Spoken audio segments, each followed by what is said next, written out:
श्री दुर्गा पौडेल, समय 3 मिनट।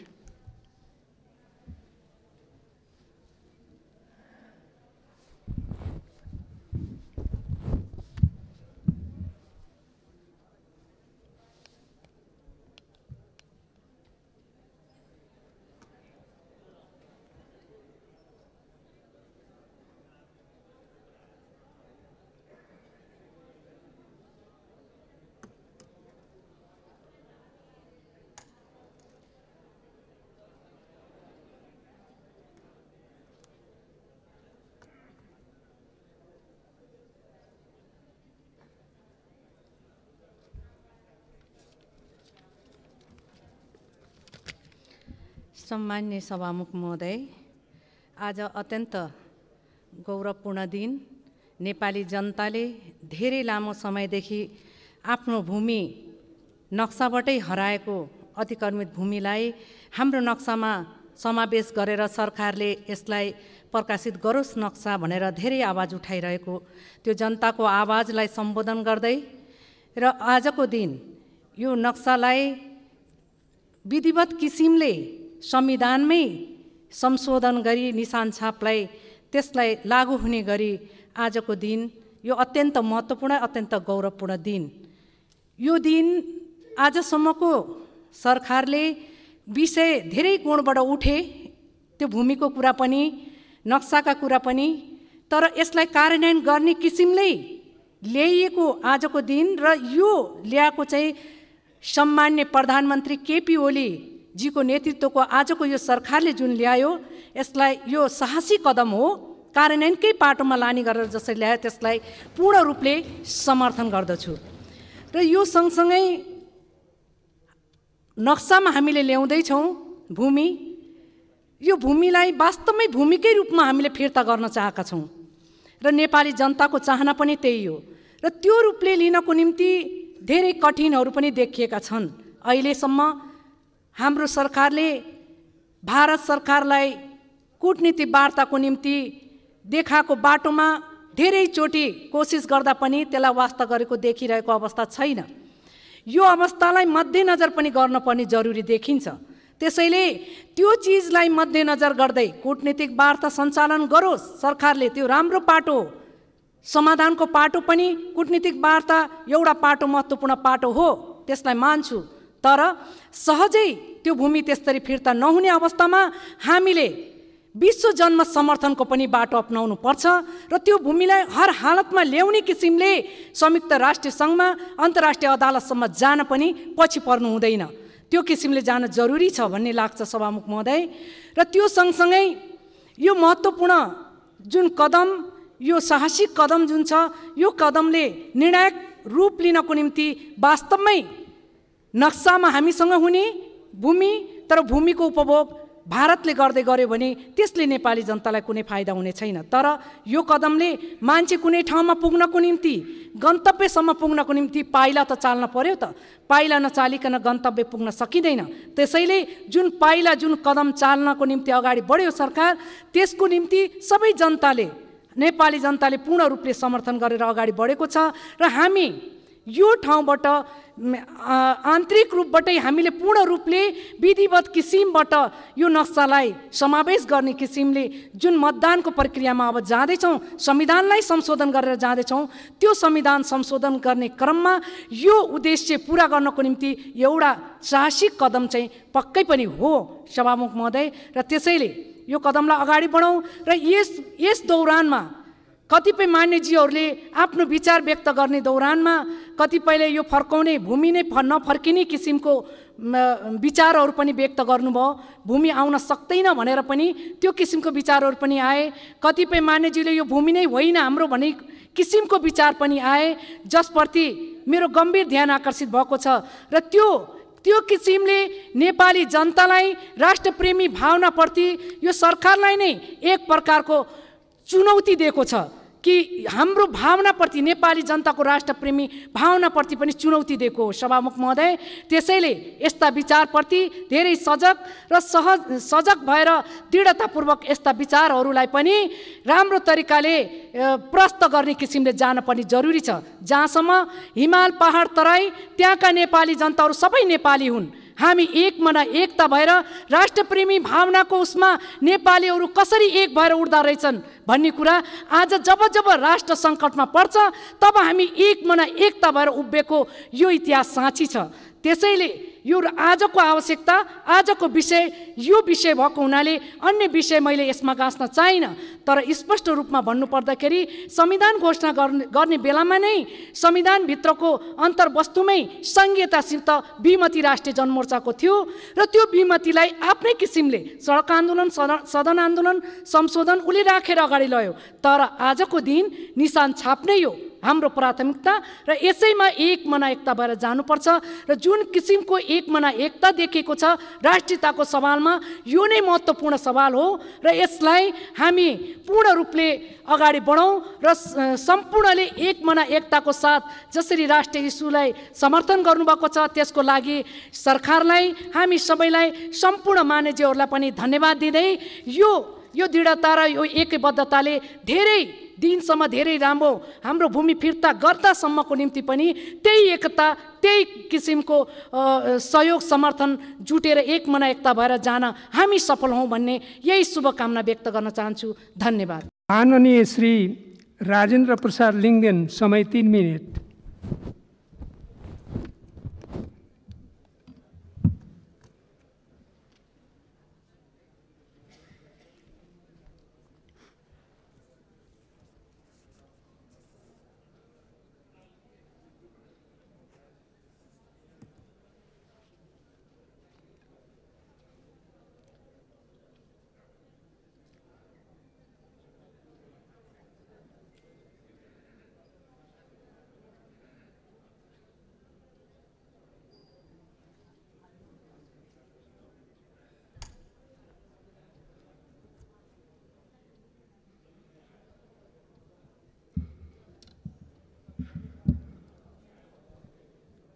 सम्माननीय सभामुख महोदय, हामीले संसदमा लिम्पियाधुरा, लिपुलेक, कालापानी समावेश भएको नक्सा प्रकाशित गर्न ढिलो भयो भनेर सरकारको आलोचना गर्यौं, खेद समेत व्यक्त गर्यौं। अहिले सरकारले नक्सा पनि प्रकाशित गर्यो मात्र होइन, अब त्यसलाई संविधानमा व्यवस्थित गर्न संविधान संशोधन समेत पेश गरेको छ र अब केही छिनपछि पारित हुँदैछ। दुनियाँलाई थाहा छ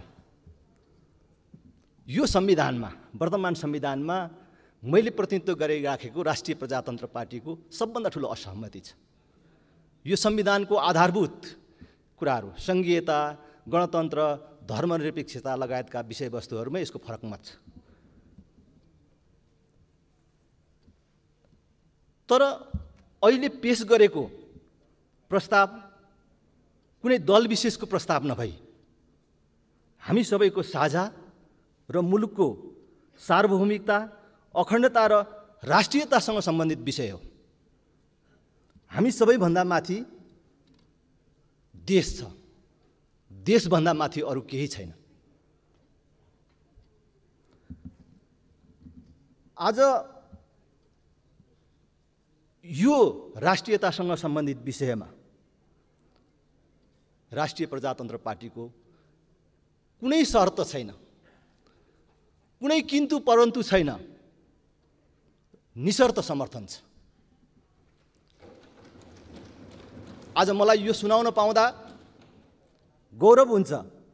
नेपालको राजनीतिक पार्टीहरूमा आज आकारले सानो भए पनि राष्ट्रिय प्रजातन्त्र पार्टी त्यो पार्टी हो जसले यो संविधान संशोधन पेश हुन साथ औपचारिक रूपमा समर्थन गर्ने निर्णय गरेको थियो। विगतमा भएका गल्ती, कमी, कमजोरी, इतिहास र अरूलाई थोपरेर आफू चोखिने दिन आज होइन। न त कुनै दल, दलभित्रको पनि गुट र गुटभित्रको पनि कुनै नेताले जस लिन खोज्ने दिन हो। आज संसदमा भएका नभएका पाखा लगाइयो भनिएका सबै शक्तिका लागि खुसीको दिन हो र सारा नेपालीको खुसीको दिन हो। सम्माननीय सभामुख महोदय, म 2 मिनट बेसी लिन्छु कि आज महत्त्वपूर्ण दिन जुन कुरा भोलि मैले भन्न पाउँदिनँ, म धेरै समय पनि लिन्न चाहन्न। यहाँ संसदीय परम्परामा केही कुरा भन्न पर्यो भने सभामुख मार्फत भन्ने चलन छ। म आज विशेष सुविधा लिएर सोझै यो ऐतिहासिक दिनको नेतृत्व गर्ने सौभाग्य प्राप्त सम्माननीय प्रधानमन्त्री केपी ओली र हामी सबैलाई बधाई दिन चाहन्छु। एक सांसदका हिसाबले आफ्नो संसदीय जीवनको सबभन्दा ऐतिहासिक र महत्त्वपूर्ण क्षणको रूपमा मैले यसलाई ग्रहण गरेको छु। हामीले अब यो नक्सा पारित गर्दैछौँ, संविधानमा समावेश गर्दैछौँ, यतिले मात्र पूर्ण हुँदैन। जटिलताहरू प्रशस्त छन्, कठिनाइहरू प्रशस्त छन्। त कठिनाइहरू छन्, जटिलताहरू छन्, हेरौँला भनेर भन्ने होइन। यसलाई हामी एक कदम अगाडि बढ्यौँ। अब यसलाई छिमेकीसँग वार्ता र संवादको माध्यमबाट अगाडि बढाउनुपर्छ भन्ने, यसलाई हाम्रै जीवनकालमा हाम्रो भूमि प्राप्त गर्नेतर्फ लैजानु पर्दछ। यो जटिल कुरा होइन। हामीले भारतसँग मित्रतापूर्वक सोध्नु पर्यो कि हामी भारतको भाइ होइन, मित्र हौँ, छिमेकी हौँ र मित्रतापूर्वक हामीले कुरा गर्नु पर्यो कि भारतले सुगौली सन्धि नमान्ने हो। सुगौली सन्धि नमान्ने हो भने त हामीलाई टिस्टा र काङ्गडासम्म छोडिदिनु पर्यो। भारतले त्यो गल्ती गर्दैन भन्ने मलाई लाग्छ। हामीले पनि इतिहासमा केही प्राविधिक त्रुटिहरू गऱ्यौँ।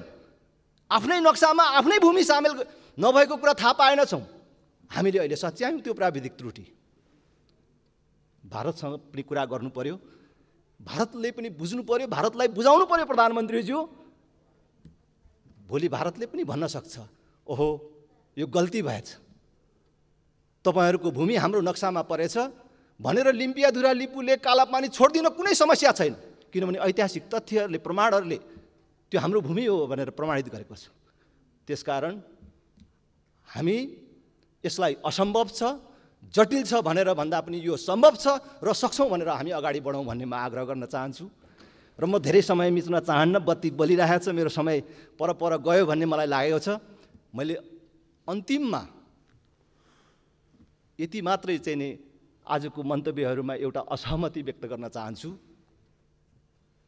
कि जसले यो देश निर्माण गर्यो, जुन संस्थाले नेपाल राष्ट्र र नेपाली नाम र पहिचान हामीलाई दियो, त्यो संस्थाले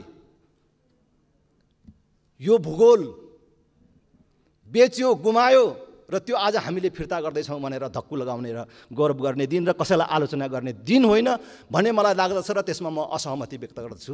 धेरै धेरै धन्यवाद। जय राष्ट्र, जय जनता।